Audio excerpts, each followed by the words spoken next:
1절과 2절입니다. 베드로전서 1장 1절과 2절 우리 합독하겠습니다. 예수 그리스도의 사도 베드로는 본도, 갈라디아, 갑바도기아, 아시아와 비두니아에 흩어진 나그네 곧 하나님 아버지의 미리 하심을 따라 성령이 거룩하게 하심으로 순종함과 예수 그리스도의 핏부림을 얻기 위하여 택하심을 받은 자들에게 편지하노니 은혜와 평강이 너희에게 더욱 많을지어다. 아멘. 제가 베드로서를 함께 강의하기로 감동을 받고 말씀을 연구하고 기도하는 중에 그동안은 바울서신을 많이 깊이 했었는데 바울서신은 굉장히 논리적이고 체계적이고 아주 세밀합니다. 그리고 집요하죠. 그렇다면 이 베드로서는 또 말씀을 주실 때 특별하게 주셔서 또 깊이 보는 중에 느낀 것은 바울서신과는 좀 달라요. 어떠냐면 굉장히 응축이 되어 있습니다. 한 단어 한 단어. 비록 약간 논리적으로 좀 덜할지 몰라도 굉장히 깊습니다. 한 단어 한 단어가 신구약 전체의 의미에 농축이 되어 있는 그런 아주 깊은 말씀들로 주신 것을 볼 수가 있습니다. 그래서 지난주에 이어서 오늘도 이 말씀을 함께 나누며 하나님의 그 은혜의 바다로 그 깊이로 함께 들어가기를 소망합니다. 이 눈이 많이 오는데 눈이 오고 비가 올 때 아침에 그런 기도하면서 그런 마음이 들었습니다. 눈도 많이 오고 이렇게 하는데 하나님의 은혜가 오늘 눈처럼 임하는 눈처럼 우리 성도님들의 심령의 밭에 쏟아져서 녹지 않고 쌓여있기를 주님의 이름으로 축복합니다.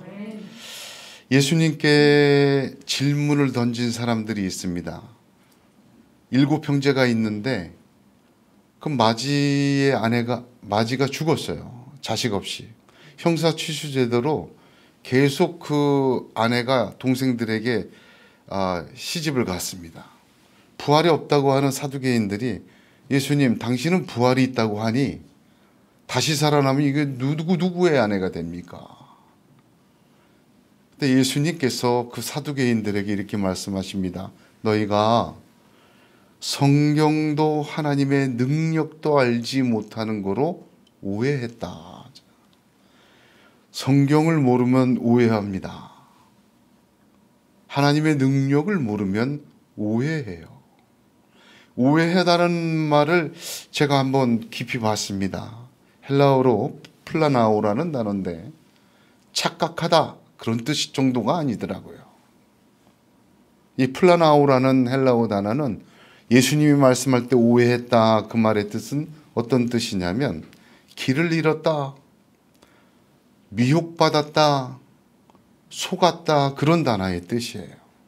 성경을 모르고 하나님의 능력을 모르면 방황합니다.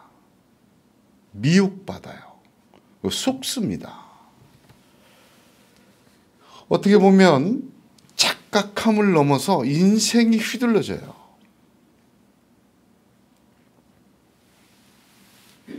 진리가 아닌 어떤 신념과 어떤 달콤한 말들에 그것도 그런가 보다 하고 받아들이고 속아요. 성경도 모르고 하나님의 능력도 알지 못하면 속고 미혹받고 그래서 방황하게 됩니다.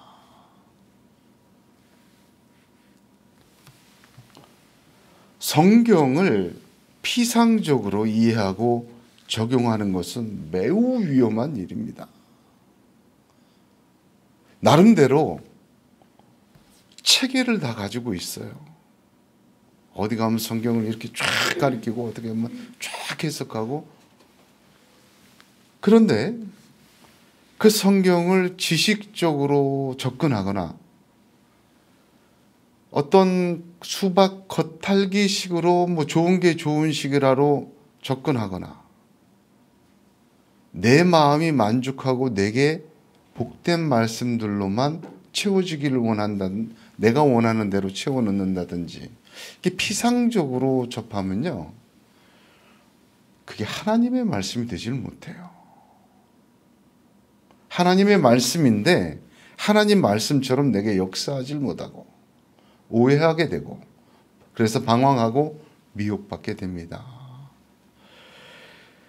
성경을 피상적으로 해석하고 대하기 시작하면 필연적으로 따라오는 게 있어요. 무엇이냐면 성경 말씀을 그릇 해석하고 잘못 이해하게 된다는 것입니다. 이는 진리를 왜곡하고 인생이 믿음이 어쩌면 위험한 함정에 깊이 빠져 들어갑니다.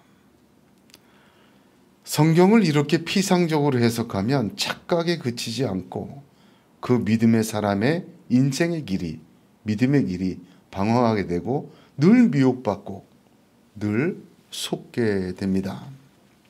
지난주에 이어서 오늘 우리가 함께 은혜를 받습니다만 제가 놀라는 것은 너무나도 깊은 단어들, 신구약 전체를 알지 못하면 그 깊이를 이해할 수 없는 단어들을 여기 1, 2절에 잔뜩 쓰셨어요. 이 편지는 본도와 갑바도기와 비두시아 다 돌려보라 그랬어요. 2000년 전의 성도들에게 이 이야기를 다 들려주라. 다 회람하라. 그렇게 명령했습니다. 그런데 2000년 후에 지금 우리들이 이 말씀의 깊이를 피상적으로 뛰어넘는다면 이 성경의 뜻을 베드로 사도를 통해서 주신 하나님의 뜻을 거스르는 것이에요. 진리를 한마디라도 깊이 깨달으면 인생의 방황이 끝납니다. 진리는 우리를 자유롭게 하기 때문이죠. 미혹됨이 멈춰되고 쏙질 않게 돼요. 수치를 당하지 않습니다. 오늘 이 말씀이 우리가 깊이 들어갈 때 제가 너무 깊은 거 아니야? 제가 아는 분들이 동료 목사들이 신대원 강의를 해도 되겠다. 그렇게 얘기를 해요. 그래서 제가 늘 감사해요. 또한 많이 중보합니다. 성령 하나님에게 지식으로 깨닫는 게 아니지 않습니까? 우리 성도들이 깊이를 함께 들어갈 때 같은 은혜 주시려고 저에게 주신 것 아닙니까? 깨닫게 하시고 마음 열리게 하시고 한 주일 내내 우리 성도들의 이름을 불러가며 이 주일을 위해서 제가 중보합니다. 오늘 그런 하나님의 역사 있을 줄로 믿습니다. 그렇게 되기를 주의 이름으로 축복합니다. 요한복음 보면 요한복음은 이방 세계에 있는 그리스도인들에게 주신 복음의 진리입니다.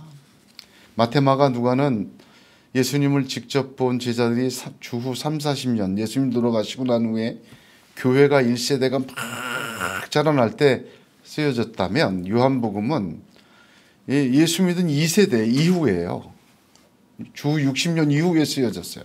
그때는 언제냐면 엄청난 박해가 있을 때 아닙니까? 로마의 박해, 순교할 때 또한 헬라의 철학과 우상과 미신이 가득했던 그런 속에서 세워진 교회들에게 이 복음의 진리를 굳건하게 하기 위해서 요한복음이 씌워졌고 전해졌어요. 외부적인 박해가 심한 성도들에게 복음의 진리를 굳게 세워주는 말씀이 요한복음이에요. 요한복음을 보면 특징이 있습니다.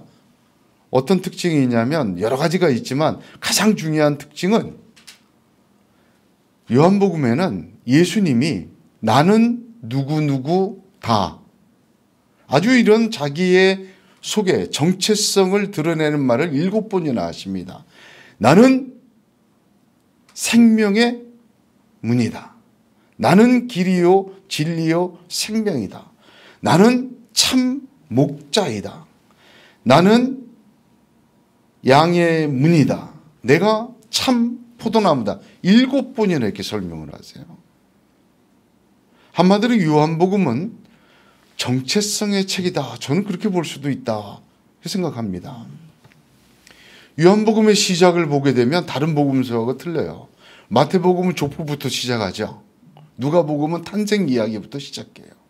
그런데 요한복음은요, 정체성부터 시작합니다. 그가 태초에 하나님과 함께 계셨고, 이렇게 시작해요. 말씀이 육신이 되어 세상에 왔다. 그분이 누구냐? 예수님이 어떤 분이냐? 정체성 설명으로 시작을 해요. 1장 1절부터 18절까지 예수님에 대해서 그렇게 정체성을 설명해요. 그리고 19절부터 누가 나와요? 세례 요한 설명해요. 그런데 요한복음 1장 19절부터 세례 요한의 설명도 다른 것과 사뭇 다릅니다. 바리새인들이 너는 누군데 도대체 광야에서 그렇게 소리 지르고 있냐? 그것부터 시작해요.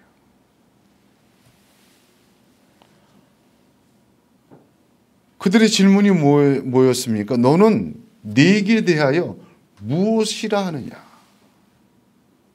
정체성을 물어봅니다. 그때 세례 요한이 뭐라고 대답하죠? 나는 광야에서 외치는 자의 소리다. 세례 요한 탄생의 이야기 누가복음을 보면 제사장 사가랴 가문의 아들이에요. 우리 엄마가 나를 못 낳다가 신비한 성령의 체험하고 내가 난 사람이야. 그런 거 설명 안 해요. 내가 그래도 뼈대 있는 집안이다. 제사장 가문의 집안이요. 사가랴의 아들이다. 그런 거 설명 안 합니다. 나는 광야에서 낙타 털옷을 입고 메추라기 하고 석청 먹으며 하나님만 바라본 선지자다. 그렇게 설명도 안 해요. 하나님 주신 사명으로 자기를 규정합니다. 나는 광야에서 외치는 소리야. 이사야서 말씀으로 자기를 소개해요.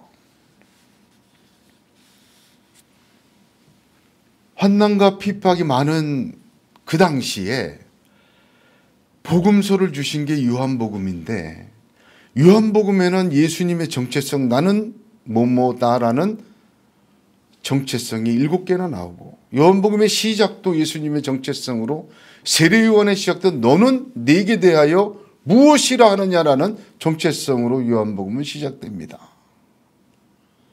오늘 베드로전서의 말씀도 환난과 핍박과 고통과 믿음을 가지고도 참으로 까닭없는 고통을 당하고 어려움을 당하는 성도들에게 어떤 복음의 진리와 믿음을 주기 위해 편지를 썼는데 그 시작을 정체성으로 시작합니다. 여러분, 우리가 지금 살고 있는 세상 만만하지가 않습니다. 60년대 70년대 먹고 살기는 어려웠어도 그래도 그때 기라상 같은 부흥사들, 믿음의 분들 얼마나 많이 나왔습니까? 교회들마다 밤마다 불을 켜고 수요일마다 새벽마다 불을 켜고 하나님 말씀 2시간 3시간 듣고 얼마나 하나님의 은혜를 많이 부어주셨습니까? 그러나 90년대 제자 훈련을 하면서 교회들의 신앙도 깊어지고 하나님의 사람으로 막 세워지다가 IMF 터지고 망가졌죠. IMF 터지고 다시 좀 회개하고 2000년 들고 지금 2022년이 되면서 코로나가 생기고 경제가 핍박하고 사람들이 흉흉해지고 어렵고 예수 믿는 사람들이 교회를 떠나고 신앙을 버리고 어려운 세상에서 이런 외부적인 어려움이 잔뜩 가득한 시절에, 믿음 잃기 좋은 시절에 그렇게 핍박과 그렇게 위기로 우리를 다가오는 시절에 우리의 믿음은 정체성, 내가 누구냐 대답해야 될 시점에 와 있습니다. 지금 우리 돌아보면 그러지 않습니까? 너는 내게 대하여 무엇라 하느냐? 저는 질문하고 있는 것 같습니다. 어려움이 닥칠 때, 고통이 올 때, 신앙생활하면서 흔들릴 때 너는 내게 대하여 누구라 하느냐? 여기에 대한 대답이 오늘 말씀으로 저와 여러분에게 채워지기를 주님의 이름으로 축복합니다. 1, 2절은 하나님께서 성도 삼으신 정체성이에요. 이 베드로전서 1절에서 5절까지가 정체성 얘기인데 1절, 2절은 하나님이 성도를 어떻게 만들었느냐 그 정체성이에요. 3절에서 5절은 뭡니까? 그 하나님의 역사로 성도가 어떻게 됐느냐 성도에게 작용된 정체성이에요. 위의 정체성, 아래의 정체성 두 개를 한꺼번에 얘기해 줍니다. 1, 2절은 하나님이 성도를 어떻게 성도 만들었느냐. 오늘 말씀이 바로 그 이야기입니다. 하나님이 보시는 성도 나는 누구인가? 거기부터 시작해야 돼요. 내가 보는 나가 아니라 하나님이 나를 성도 만들기 위해서 어떻게 하셨냐? 하나님 보시는 성도는 누구이냐? 여러분, 세례 요한이 난 사가랴 제사장의 자식이다 그런 말 안 했잖아요. 자기를 어떻게 대답합니까? 광야에서 외치는 자의 소리다. 하나님이 나를 성도 삼으신 그것이 내 정체성의 1번이 되어야 돼요. 할렐루야. 내 정체성은 제1번이 뭐냐? 하나님의 나를 성도 삼으신 하나님의 역사 속에서의 내가 1번이에요. 이거 너무 중요한 얘기입니다. 1절을 헬라어 원문으로 직역하면 이렇게 됩니다. 예수 그리스도의 사도 베드로는 나그네 곧 택하심을 입은 자들 본도 갈라디아 갑바도기아 아시아와 비두니아에 흩어져 있는 자들에게 이렇게 돼요. 뭐가 달라졌어요? 나그네요 택하심을 입은 자들 이게 하나예요. 제일 먼저 나와요. 하나님 보시기에 우리는 누구입니까? 나그네요 택하심을 입은 자들입니다. 이게 1번입니다. 너는 내게 대하여 무엇라고 말하느냐? 나는 나그네요 택하심을 입은 자다. 여러분 이렇게 대답하십시오. 하나님 보시기에 내 정체성의 1번이 나그네요 택하심 받은 자다.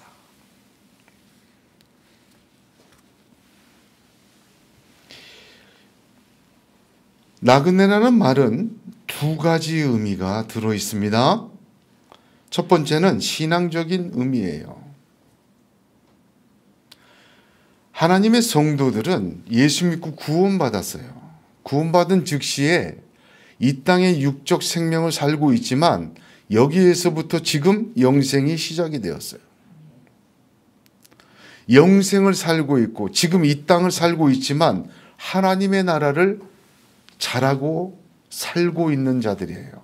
신앙적인 의미에서 하나님의 성도들은 이 땅을 살고 있는 나그네예요. 생명도 그렇고 나라도 그렇고 우리에게는 부활이 있고 천국이 있기 때문입니다. 두 번째 나그네라는 의미는 사회적인 것이에요. 이게 무슨 뜻이냐? 표현을 제가 그렇게밖에 못했어요. 실제로 우리 믿음의 선조들은 다 세상 속에서 나그네로 살았어요. 아브라함도 나그네로 살았죠. 이삭, 야곱, 요셉 다 나그네로 살았잖아요. 예수님도 나그네로 살으셨어요. 마태복음 25장 35절에 내가 줄일 때에 너희가 먹을 것을 주었고 목마를 때에 마시게 하였고 나그네 되었을 때 영접하였다 합니다.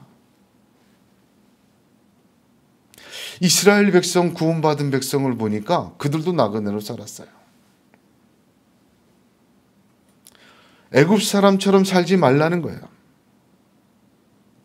이 땅에서 천년 만년 살 것처럼 그 다음 생각하지 않고 마음껏 누리며 육적으로 하나님 없이 제 뜻을 이루다가 먼지처럼 사라지지 말라는 얘기입니다.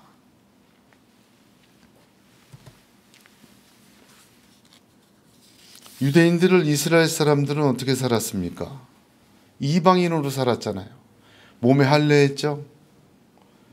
딴 사람들은 지키지 않는 십계명 지키고 절기 지키며 살았죠. 만나 메추라기 먹고 구름기둥 불기둥 쫓아다녔죠. 성막 따라다녔죠. 세상 사람들 보기에는 이상한 사람들이에요.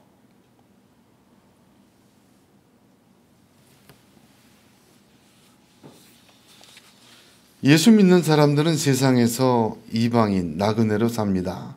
왜 그렇습니까? 예수 안에 살기 때문에. 다르잖아요. 달라요. 예수 안에 살지 않는 사람과 예수 안에 있으며 이 땅을 사는 사람은 다르잖아요.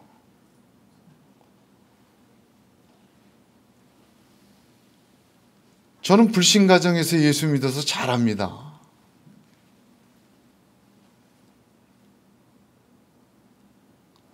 일주일 내내 믿지 않는 사람, 성경을 모르는 사람, 진리를 모르고 예수를 모르는 사람들과 똑같이 살지 않지 않습니까?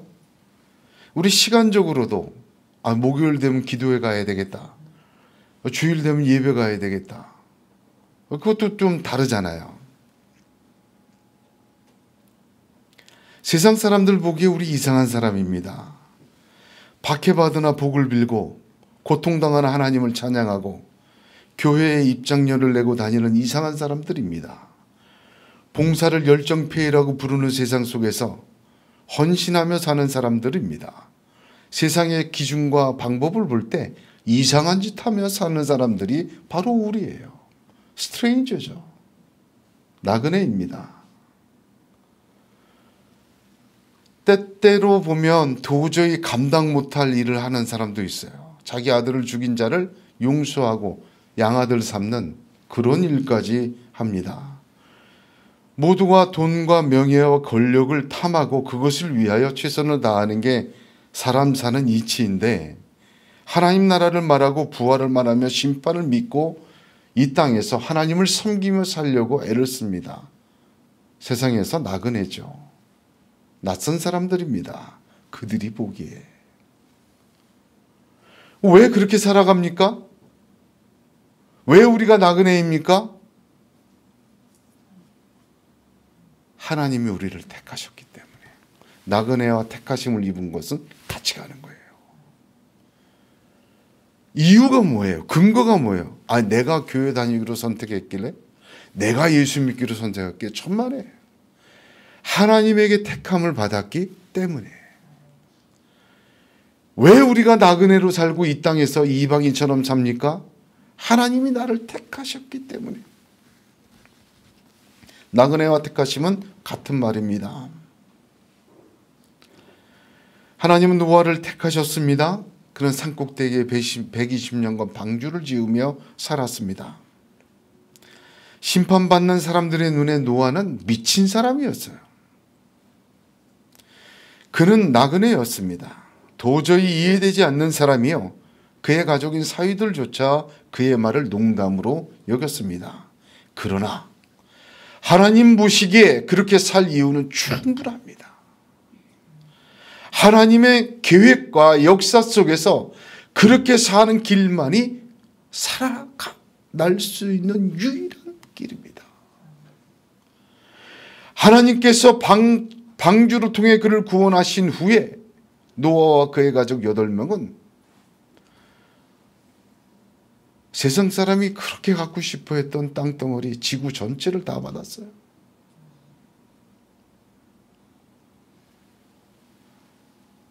나그네와 택하심을 받은 자는 신약 성경만의 주제가 아닙니다. 구약과 신약을 관통하는 하나님 말씀의 주제예요. 우리는 하나님의 택함 받은 사람들입니다. 우리가 예수 믿는 것은 택함 받은 거예요. 할렐루야. 택함 받은 거예요. 이 땅과 이 세상을 나그네로 살도록 부름받았다는 의미입니다. 왜? 하나님이 노아에게 지구 전체를 주신 것처럼 저와 여러분에게 영생과 이 창조에 속하지 않는 영원한 하나님의 도성을 주시기로 작정하셨기 때문에 그러한 믿음으로 충만하시기를 바랍니다. 하나님 보시기에 우리는 누구입니까? 나그네요 택함 받은 사람들입니다. 이것이 요한이, 세례 요한이 자기를 광야에서 외치는 자의 소리로다 한 것 같은 너는 내게 대하여 너를 누구라 하느냐 할 때 우리의 대답에 1번이 되기를 간절히 소망합니다. 하나님 보시기에 우리는 나그네요 택함 받은 자인데 그 이유와 목적이 2절에 들어 있습니다. 2절은 곧 이렇게 시작하죠. 나그네와 택함 받음을 설명하는 거예요. 제일 먼저 이유입니다. 왜 우리를 나그네와 택함 받은 자로 택하셨느냐. 2절에 뭐라고 되어 있죠? 하나님 아버지의 미리 아심을 따라.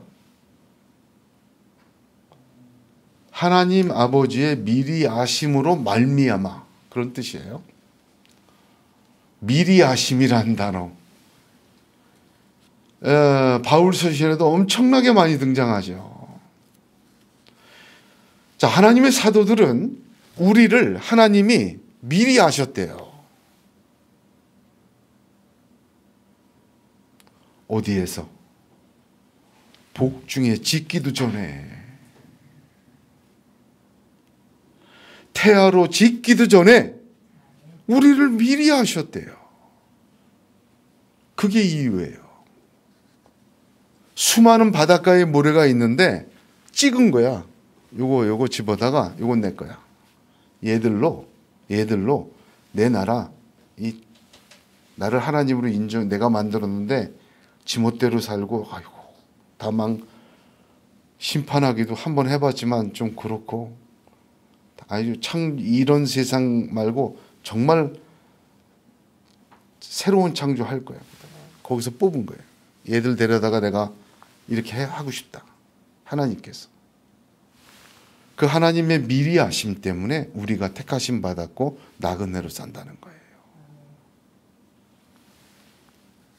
야, 미리 우리의 믿음 생활이 우리 보기에는 우리의 힘과 결단 같지만 창세전에 하나님 우리를 택하지 않으면 여기 앉을 수 없다는 성경의 증거를 믿으시길 바랍니다. 미리 하심이라는 말은 두 가지 의미가 있어요. 하나님의 주권적인 선택이 있어요. 또 하나는 결정입니다. 누구도 이를 부정하거나 어떤 피조물도 하나님의 선택과 결정을 되돌릴 수 없습니다. 그럴 능력이 없습니다. 하나님은 창조주이시고 주인이시고 통치자이십니다. 그분이 우리를 자녀 삼으시고 우리를 미리 하시고 우리를 통하여 하나님 나라 이루시기로 작정하셔서 미리 택하신 것은 그 어떤 것도 바꿀 수 없습니다. 참 여기서부터 시작하는 건데, 우리가 그런 존재인데 우리가 서로를 볼 때 보통 사람들이 아니다. 그죠? 하나님이 정말 침발라 키운 사람들이다. 물고 빨고 침발라서 얼마나 귀한 사람들이냐. 그러므로 바울은 로마서 8장 29절 32절에 하나님이 미리 하신 자들로 또한 그 아들의 형상을 본받게 하기 위하여 미리 정하셨으니 이는 그러 많은 형제 중에서 맏아들이 되게 하려 하심이라. 또 미리 정하신 그들을 또한 부르시고 부르신 그들을 또한 의롭다 하시고 의롭다 하신 그들을 또한 영화롭게 하셨느니라. 그런즉 이 일에 대하여 우리가 무슨 말하리요? 만일 하나님이 우리를 위하시면 누가 우리를 대적하리요? 자기 아들을 아끼지 아니하시고 우리 모든 사람을 위하여 내어주신 이가 어찌 그 아들과 함께 모든 것을 우리에게 은사로 주지 아니하시겠느냐. 할렐루야. 하나님 감사합니다. 여러분, 이게 이 말씀 들을 때 딱 붙들으세요. 내 말씀으로. 그리고 아멘하고 내 말씀에 콱 가슴에 붙들으세요. 그대로 역사합니다. 하나님의 그런 목적은 무엇입니까? 미리 아신 우리를 선택하고 택하셔서 왜 이 땅을 나그네로 택하신 자로 삼고 살게 하셨습니까? 그 목적이 무엇입니까? 2절에 나와 있죠. 두 가지입니다. 마치 오늘 성경 공부 같죠? 어쩔 수 없어요. 뭐 베드로 사도가 이렇게 썼는데 어떡할 거야 이걸. 나는 베드로 사도보다 뛰어나질 못해요. 그분이 하신 말씀을 설명하는 기계에도 벅차요. 순종함과 핏부림 때문에 이게 목적이에요. 본문을 보면 하나님 아버지의 미리 하심을 따라, 이게 이유라고 얘기했죠. 그 다음 성령이 거룩하게 하심으로 순종함과 예수 그리스도의 핏부림을 얻기 위하여, 목적입니다. 순종함과 핏부림을 얻기 위하여, 이 단어 자체도 이해하기가 쉽지 않아요. 단어부터 이해합시다. 먼저 순종이에요. 이 순종은 두 가지로 이해해야 합니다. 우리가 알고 있는 순종의 개념과 좀 달라요. 제가 구분을 좀 해드릴게요. 맵쌀과 찹쌀을 같이 놓으면 다 쌀인데 이렇게 흔들면 구분이 되잖아요. 아, 이건 찹쌀, 이건 맵쌀. 색깔이 조금 다르더라고요. 모양도 다른가? 맛은 확실히 달라요. 같은 쌀인데 다르다 이 말이죠. 순종을 우리가 생각하는 개념 속에서 조금 이렇게 채를 치듯이 약간 구분해야 돼요. 그래야 이 말씀 이해가 됩니다. 아, 순종을 위하여 우리를 그렇게 하셨다고? 목적의 1번이 순종이다. 성령의 거룩하게 하심으로 순종. 이게 무슨 뜻이냐 말이죠. 먼저 순종부터 이해합시다. 순종이 두 가지예요. 예수를 나의 구주로 고백하는 게 순종이에요. 왜? 하나님이 자기 땅에 하나님이 오셨으나 백성들이 영접지 않았어요. 순종하지 않았다는 거예요. 받아들이지 않았다는 거예요. 그러나 영접하는 자, 순종하는 자에게는 영생을 주신 거예요. 그 순종이 맵쌀과 찹쌀을 구분할 때죠. 같이 섞여 있을 땐 모르지만 순종의 1번은 뭐냐면 예수님을 나의 구주로 영접하는 게 순종이에요. 받아들이는 게 순종이에요. 이게 순종의 1번입니다. 두 번째는 뭐예요? 어떤 순종이 있어요? 그 내가 주인으로 영접한 예수님의 말씀대로 따라 사는 게 순종이에요. 그러니까 처음에 예수를 믿기로 작정하고 아멘하고 나의 구주로 삼는 것은 이례적이죠. 그분이라면 난 따라갈 거야. 이례적이야. 그리고 그분의 말씀대로 내가 삶을 계속해서 이어가는 순종은 뭐예요? 계속적인 거죠. 자, 순종은 그래서 이례적인 것과 계속적인 것이 있어요. 맵쌀과 찹쌀을 구분하는 겁니다. 그런데 그 두 가지 모두는 누구에게 의해서 이루어진 역사냐? 성령이 거룩하게 하심으로. 이게 대단한 말입니다. 아, 나는 내가 결단하고 교회를 나왔어. 그렇죠. 어떤 사람 보면 도저히 교회 갈 사람이 아니야. 근데 그 교회를 나왔어요. 아, 나 이제부터는 교회 다니고 하나님 믿고 제대로 한번 신앙생활 해보기로 작정했어. 이거 귀한 겁니다. 근데 그렇게 작정하도록 그 돌덩이 같은 마음을 부시고 말이죠. 그 질긴 마음의 가죽을 벗겨낸, 이건 하나님밖에 할 수가 없어요. 성령의 거룩하게 하심으로 그가 순종하는 거지. 그가 무슨 갑자기 깨달아서 지가 돌덩이 같은 게 고래 심줄보다 질긴 게 살아보겠다고 지가 어떻게 벗긴 거? 절대로 아닌 거죠. 우리가 그러잖아요. 야, 저 사람 진짜 많이 변했다. 저렇게 살 수가 없어. 자, 결심이 대단해. 저 사람 그래도 한 번 안 한다면 안 하고 한다면 하는구나.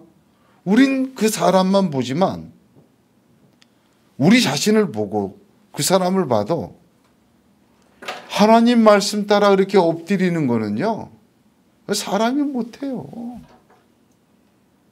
누가? 성령의 거룩하게 하심에 엄청난 역사가 있어야 예수를 구주로 받아들이게 되고 그 말씀대로 나를 죽이고 예수가 살게 하는 순종을 할 수 있다는 말입니다. 사도행전 6장 7절 보니 하나님의 말씀이 점점 완성하여 예루살렘에 있는 제자의 수가 더욱 심히 많아지고 허다한 제사장의 무리도 이도에 복종하니라. 이게 첫 번째 순종이에요. 복종입니다. 고린도전서 12장 3절을 보면 또 성령으로 아니하고는 누구든지 예수를 주시라 할 수 없느니라 했습니다. 그렇게 성령의 거룩하게 하심으로 순종에 이른 거예요. 계속해서 순종하는 것도 마찬가지입니다. 에베소서 2장 22절을 보면 너희도 성령 안에서 하나님의 거하실 처소가 되기 위하여 예수 안에서 함께 지어져 가느니라 했습니다. 순종은 성령의 역사입니다. 아멘. 성령의 역사예요. 사느냐 죽느냐 이게 문제가 아닙니다. 순종하느냐 불순종하느냐 성도들에게는 그게 문제예요. 우리들에게 순종할 기회와 감동과 그러한 역사를 해주신 분은 성령님이십니다. 그러므로 내가 순종할 기회를 만났으면 귀한 거예요. 갈등하지 마세요. 나는 내 마음대로 내 성질대로 내가 원하는 대로 내 마음의 생각대로 하고 싶어. 그런데 자꾸만 하나님 말씀이 생각나. 그건 누구의 역사예요? 성령의 거룩하게 하심의 역사예요.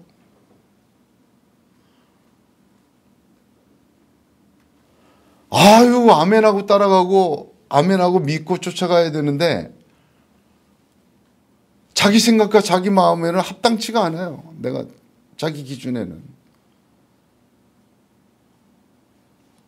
그래도 따라가야지. 이게 누구의 역사예요? 성령의 거룩하게 하심의 역사예요. 사랑하는 성도 여러분, 그때그때마다 넙죽넙죽 따라가십시오. 성령의 거룩하게 하심 역사, 거룩하게 하심으로 우리가 순종하는 건데 그 순종함이 위하여 그 순종을 위하여 하나님이 우리를 나그네로 택하신 자로 미리 하심으로 부르신 거예요. 순종케 하기 위해서. 왜? 다 지멋대로 사니까. 기분대로 살고 욕심대로 살고 정욕대로 살고 자기 생각대로 살고 자기 속에는 좋은 대로 살고 자기 것을 이루려고 하고 하나님 보시기에 그런 사람들은 하나님 나라에 합당치가 않아요. 그래서 우리를 미리 택해갖고 뽑으신 거예요. 이 땅을 나그네로 하나님 나라 보며 살도록.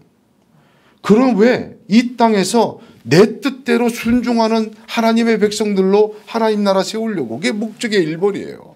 여러분 순종하십시오. 내 생각이 달라도 순종하십시오. 내 마음이 달라도 순종하십시오. 그 순종의 기회를 주실 때 성령의 거룩하게 하시는 하나님의 역사임을 믿으시길 바랍니다. 그게 목적이에요. 두 번째, 핏뿌림을 위해서입니다. 핏뿌림. 히브리서 9장, 10장, 11장, 12장 4장을 강해해야 돼요. 바울도 4장이나 핏뿌림을 얘기했어요. 너무 어려우니까. 왜냐하면 창세기부터 시작해서 계시록까지 얘기를 해야 되니까.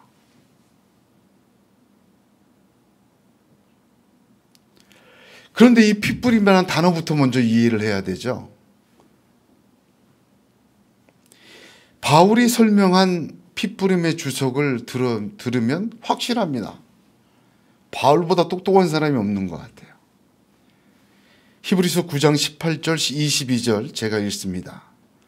이러므로 첫 언약도 피 없이 세운 것이 아니니 모세가 율법대로 모든 계명을 온 백성에게 말한 후에 송아지와 염소의 피와 및 물과 붉은 양털과 우슬초를 취하여 그 책과 온 백성에게 뿌려 이르되 이는 하나님이 너희에게 명하신 언약의 피라 하고, 또한 이와 같이 피로써 장막과 섬기는 일에 쓰는 모든 그릇에 뿌렸느니라.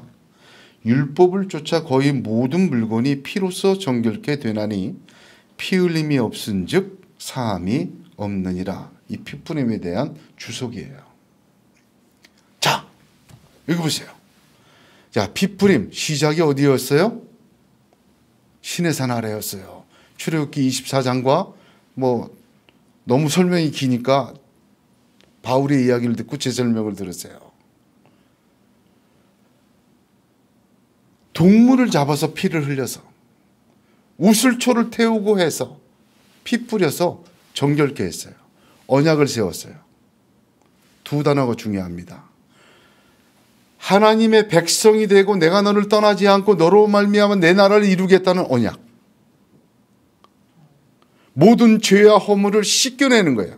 정결하게 함. 두 가지가 피뿌림이었어요. 구약에. 그런데 이 첫 언약이 아니라 우리는 어떤 언약에 살고 있어요? 새 언약. 누구로 세우신 언약? 예수로 세운 언약. 예수님의 무엇으로? 십자가에 흘리신 보혈로 세운 언약. 그 피뿌림으로 우리는 하나님의 언약의 보증이요 또한 정결케 되는 거예요. 그래서 히브리서 9장 11, 14절에는 이렇게 설명합니다. 그리스도께서 장래 좋은 일의 대제사장으로 오사 손으로 짓지 아니한 곧 이 창조에 속하지 아니한 더 크고 온전한 장막으로 말미암아 염소와 송아지의 피로 아니하고 오직 자기 피로 영원한 속죄를 이루사 단번에 성소에 들어가셨느니라. 염소와 황소의 피와 및 암송아지의 죄로 부정한 자에게 뿌려 그 육체를 정결케 하여 거룩케 하거든 하물며 영원하신 성령으로 말미암아 흠없는 자기를 하나님께 드린 그리스도의 피가 어찌 너희 양심으로 죽은 행실에서 깨끗하게 하고 살아계신 하나님을 섬기게 못하겠느냐.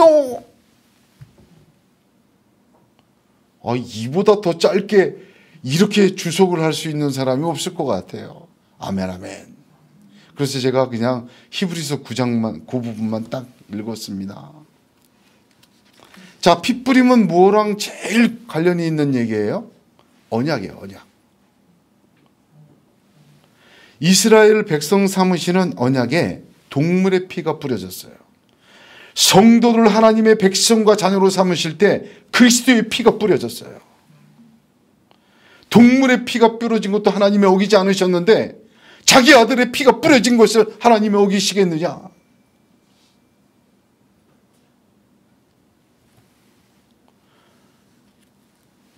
두 번째는 하나님의 능력이에요. 여러분, 거룩하게 되고 죄사함 받는 건 내 힘으로 되는 거 아닙니다. 자, 죄사함 받는 거 누구 힘으로 돼요?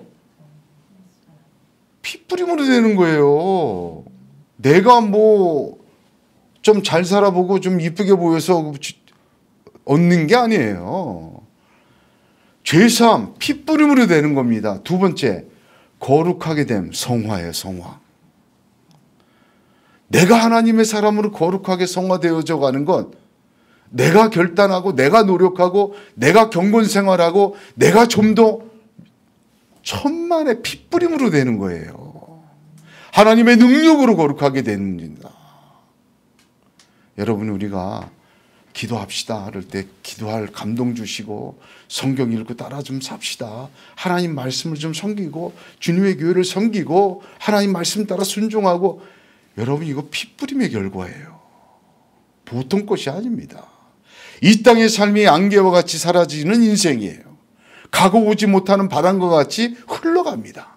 그 짧은 인생의 시간 동안 하나님이 예정하신 그 뿌림을 얻기 위하여 우리가 미리 아심으로 택함 받았고 나그네로 부름 받았습니다.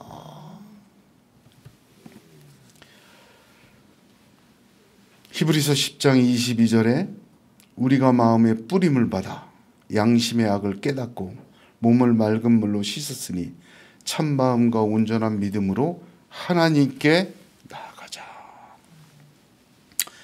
제가 이 말씀을 깊이 묵상하고 야복강에서 천수와 씨름하듯이 말씀을 붙들고 말씀에게 제가 정복당하기 위하여 기도하고 간구할 때 하나님이 또 기가 막힌 말씀을 주셨어요. 뿌린다는 말이 성경 전체에 피 말고 하나 더 있더라고요. 뭐죠?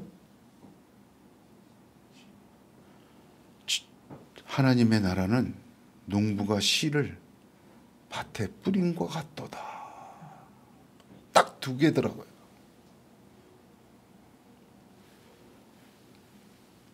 천국을 비유하실 때 씨 뿌린 것 같다고 했어요.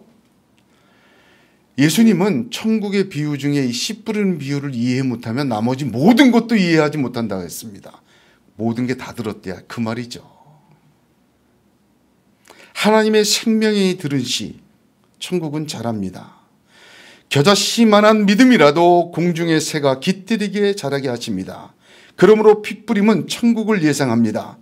피 뿌림은 마치 씨 뿌림과 같습니다. 하나님의 생명이 들어가는 것입니다. 하나님이 그를 자라게 하십니다. 그를 이루게 하십니다. 하나님의 능력으로 역사하셔서 완벽하게 하나님의 거룩한 자로 하나님의 백성으로 하나님의 연약한 대로 하나님이 계획하신 대로 완성하신다는 의미가 들어있습니다. 하나님의 능력입니다. 우리는 하나님의 자녀입니다. 우리는 구원받았습니다. 이는 하나님의 미리 하심의 결과이며 하나님은 우리를 택하셨습니다. 선택하셨고 목적을 이루실 것입니다. 오직 우리로 순종과 피뿌림을 위해 그렇게 하신 것입니다.